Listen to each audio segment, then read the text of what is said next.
All right. Good morning, everyone. Welcome to the Ignition News. It is March 25th, 2026. It's been an interesting start to the morning.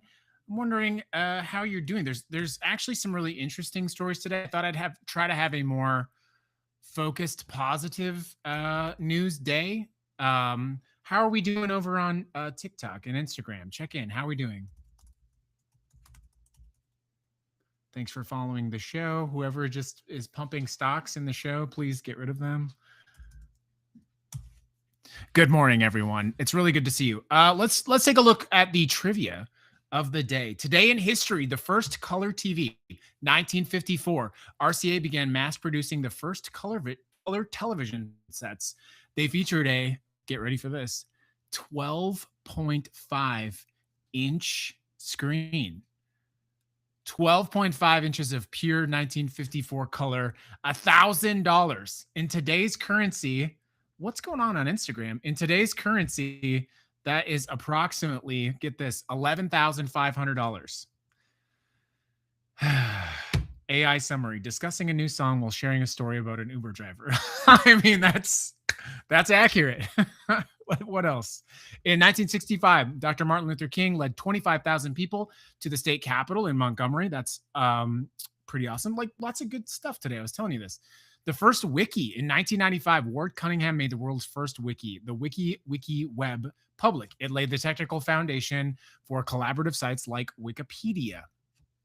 Let's see. In 1983, Michael Jackson performed his iconic moonwalk for the very first time today during a television special celebrating Motown's 25th anniversary. Incredible. Incredible moment in history.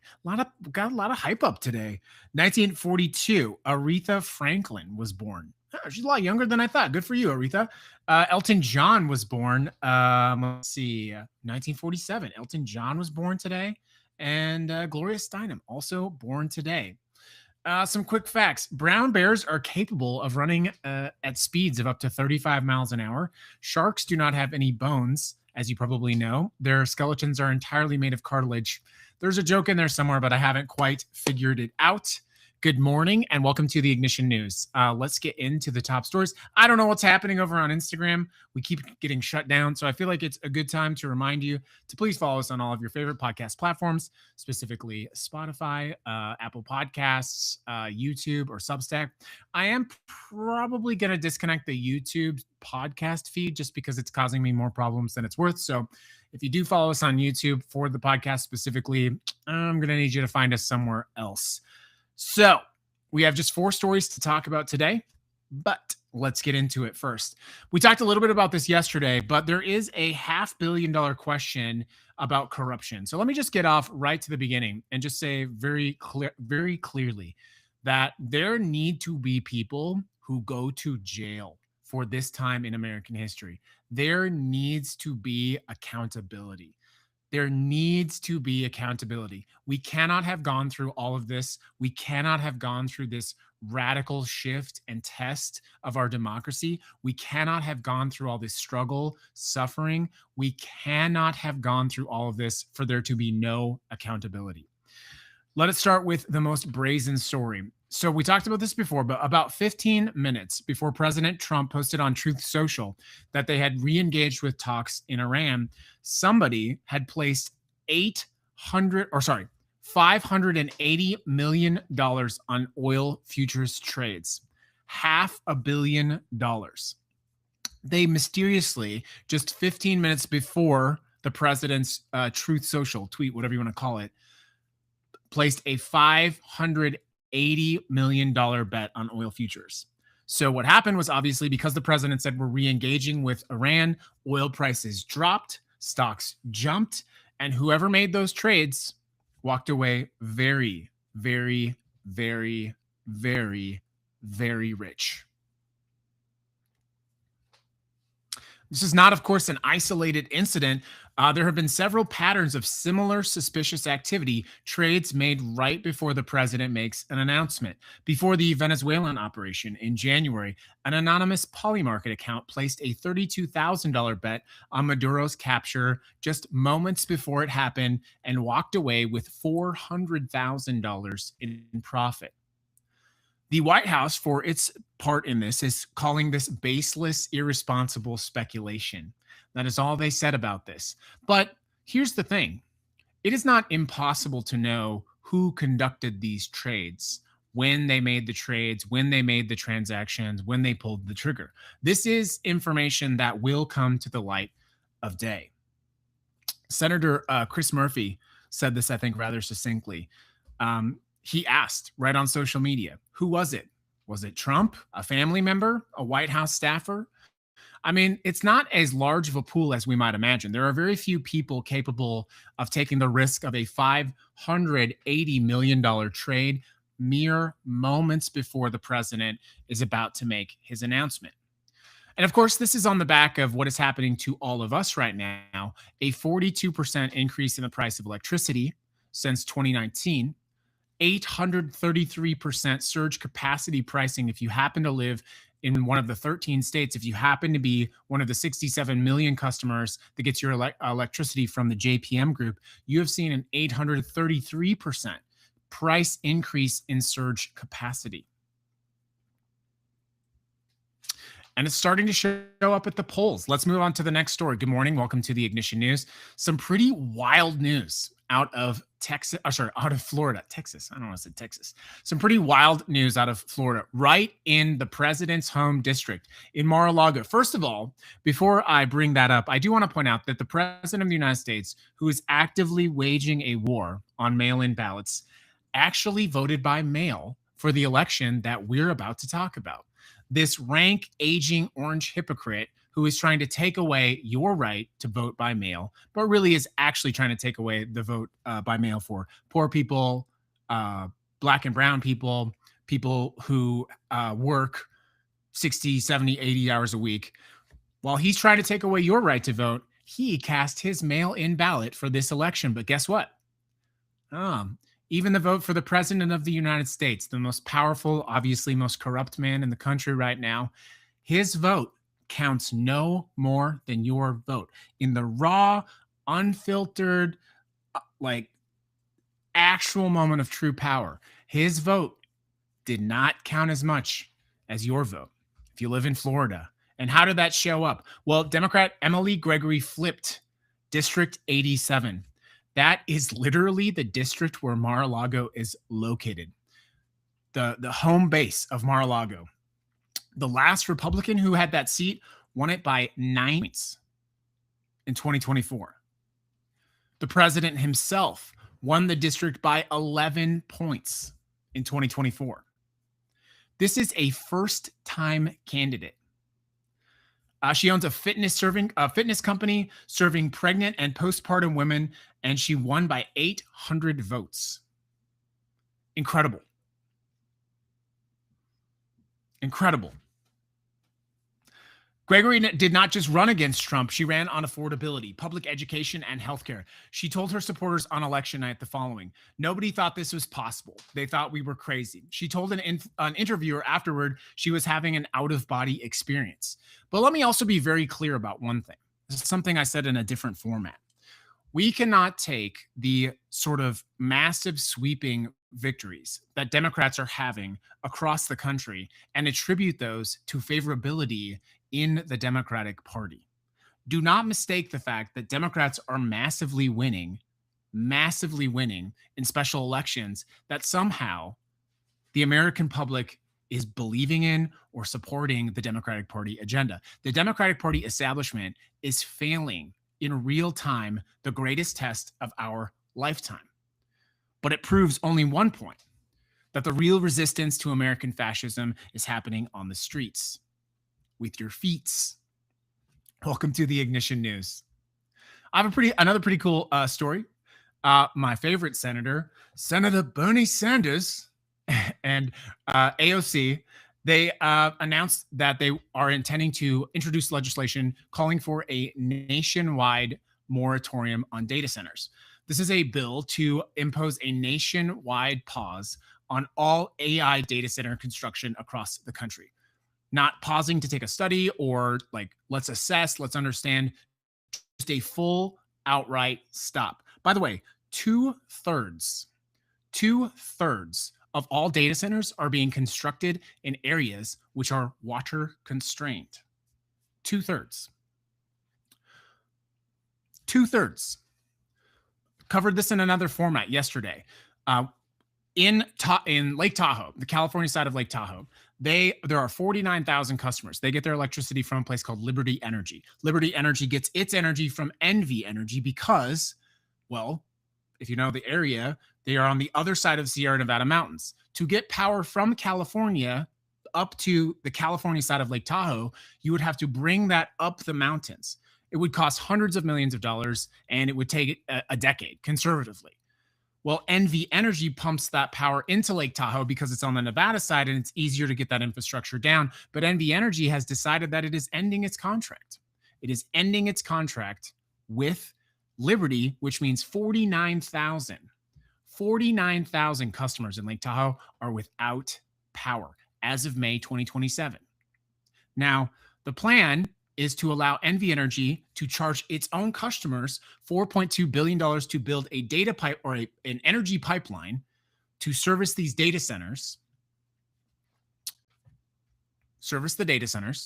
and then charge Liberty Energy more money to tap into the new energy pipeline. But if nothing surfaces, there is no infrastructure on the other end of the mountain. They cannot plug into the California power system. And if they don't come to some kind of deal to repurchase electricity through some market, those 49,000 customers are going to be without power.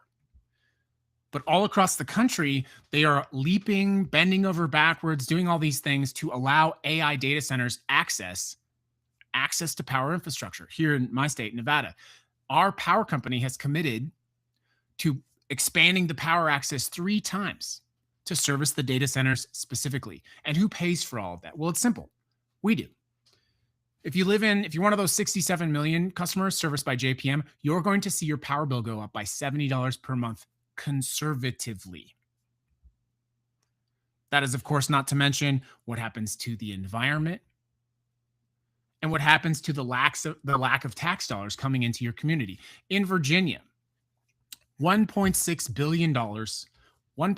billion of tax credits to data centers. What was the result?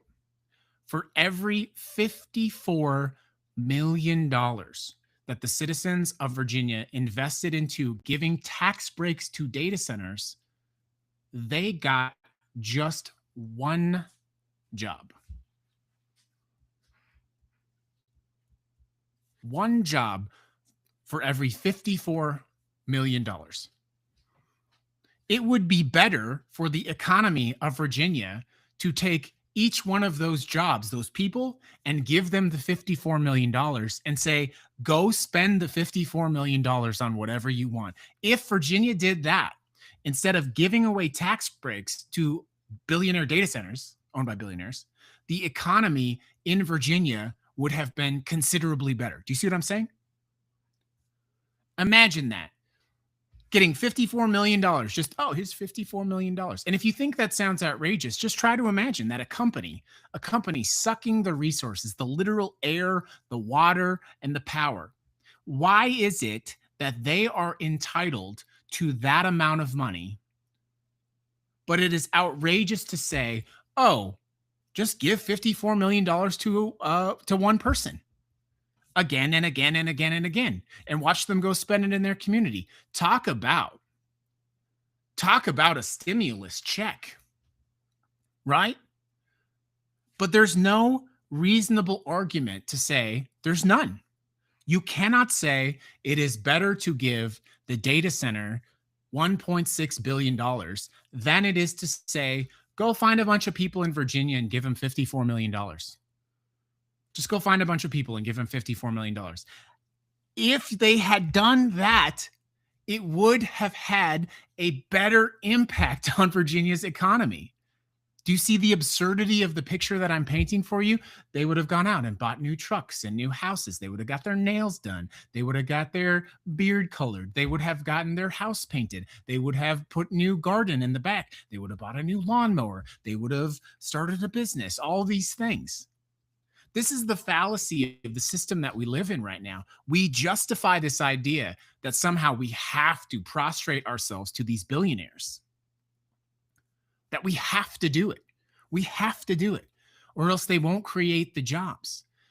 Think of what a state could do with $54 million, what kind of programs it could create to make jobs. Do you think if the state of Virginia spent $54 million that it would generate just one job? The mask is off.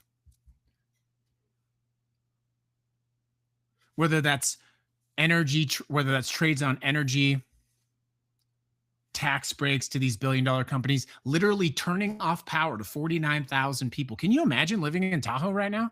I mean, I understand people probably don't have a ton of sympathies like, oh, your $2 million lake house is going to lose power. People, understand what's happening to us right now. And the final story is about ICE at airports. This idea of having these ICE agents there. We know that largely in blue cities, here's a list of the 14 airports: Atlanta, Chicago, New York, New Orleans, and Southwest Florida. What happened after we deployed ICE was the following: longer lines, more chaos, and viral videos of ICE agents going buck wild on passengers. And this propaganda plan to troll blue cities is literally just, it's failing. It's having the opposite effect. It's flailing in real times. It's not helping to make anything faster or better at the airports. And we now know, of course, what happened in LaGuardia. This plane crashes. It was absolutely heartbreaking. There's video and audio of this incident. There's audio of the air traffic controller. There was an emergency. They were sending a fire truck out on an emergency. The fire truck crosses the lane. There's one air traffic controller. One. Then there's this horrible crash, and he says, I messed up. If we were supposedly this amazing country, this great empire, this big, beautiful country, we would have more air traffic controllers than we needed. If we needed 1,000 air traffic controllers, we would have 2,000 air traffic controllers. Air traffic controllers would not be working 6 days a week, 10 hours a day. Air traffic controllers who are responsible for your literal life would work 6-hour days, 4 days a week, and they would be paid very well, and they would have all the access to healthcare, mental health care, vision care, everything they needed. You don't feel well? Don't worry. There's 3 other people there. They're ready to take your place. We have overstaffed air traffic control. Why? Because we believe in life, because there is no cost too great to ensure that every flying passenger in the United States of America can get from point A to point B safely. There is simply not a cost too great for that. Unless the cost is to supplement power for data centers, unless the cost is to give tax breaks to billionaires, unless the cost is to continue to deteriorate all of our infrastructure across the planet, not just in the United States of America. In a country operating as we say we operate, we would have more air traffic controllers than we ever needed. Somebody says, no, we only overstaff ICE and police. Exactly. If this country cared about people as much as the arrogant people claim, who say they love America, by the way, if we actually cared about our people as much as if we were actually great again, we would never have a problem with having enough people to make sure that your family or your packages or your pets or your prescriptions or whatever could safely get from point A to point B. It's a complete absurdity. But it is failing. The effort to terrorize American citizens by putting ICE agents in our airports is simply proving that in addition to not being able to do their actual job of enforcing immigration, they also can't do the actual job of keeping our airports safe. And the common thread between all of these stories is simple. It is about power, who has access to it, and what they do with it. And as I started the show, I will tell you one thing how we close this out: insistence, persistence. As I said, what's happening with the Democratic Party has nothing to do with the Democrats. There is not wide sweeping support of the Democratic Party, but there is wide sweeping momentum demanding change and wrestling that power back at the voting booth. For everyone who tells you, oh, voting's not going to get us out of this, voting is getting us out of this. But it's not enough just by itself. We have to vociferously, ferociously defend that right. That is our last, least sustainable right. It is actively in danger. And if you don't see that, if you don't believe that, if you're not willing to do everything necessary to protect it, then you are complicit. You are as complicit as Chuck Schumer. You are as complicit as Hakeem Jeffries. You are as corrupt and complicit as whoever made that $580 million trade, who made themselves probably billions of dollars while you are paying more for your gas. Do you not see the absurdity of that?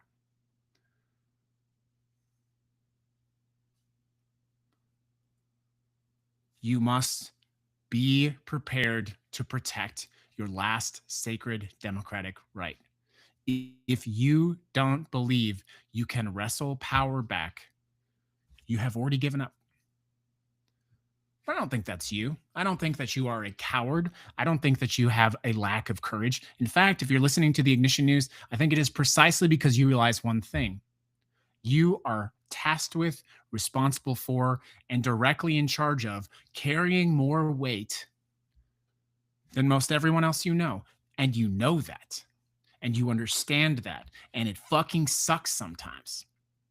And it probably pisses you off sometimes. And on top of it, as I have spent my morning realizing, a lot of the worst of it is you have to realize while you are lifting the weight, while you are carrying the load, there's a fucking lot of people who choose to actively sit on the sidelines and just bitch about it from the sidelines, as though somehow they are powerless, to whine about it on the internet, to complain about it, to be complacent in your cowardice.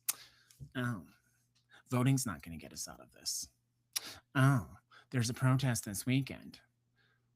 Oh.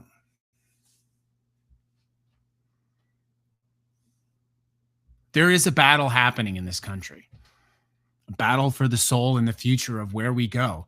But you are not engaged in any kind of battle if the extent of what you do is bitching from your couch seats.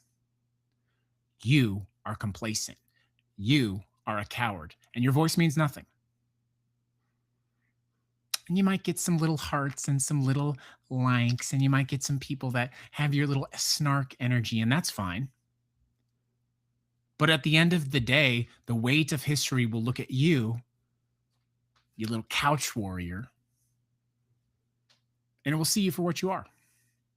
But the rest of us, what's a little frustrating, the rest of us are still working every single day, getting our feet on the streets, getting our hands dirty, building coalitions, registering people to vote, pushing back, going to city council meetings, standing up, using our voices, demanding transparency, demanding accountability.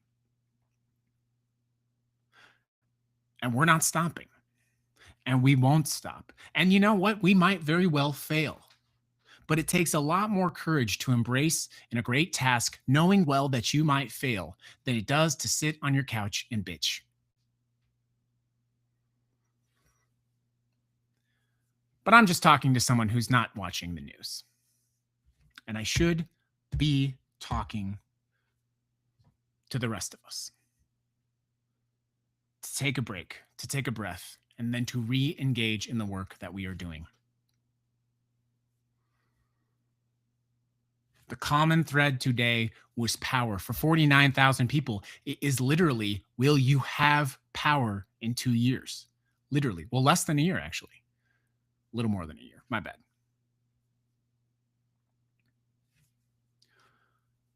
$800 people wrestled power from the sitting president of the United States in his own backyard.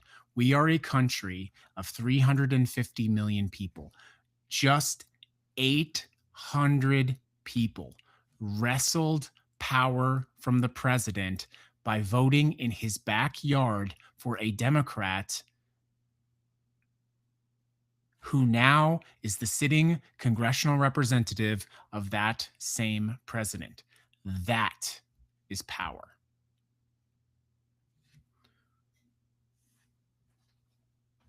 So you will forgive me for being excited today. You will forgive me for being optimistic today. You will forgive me for seeing the cowards for what they are.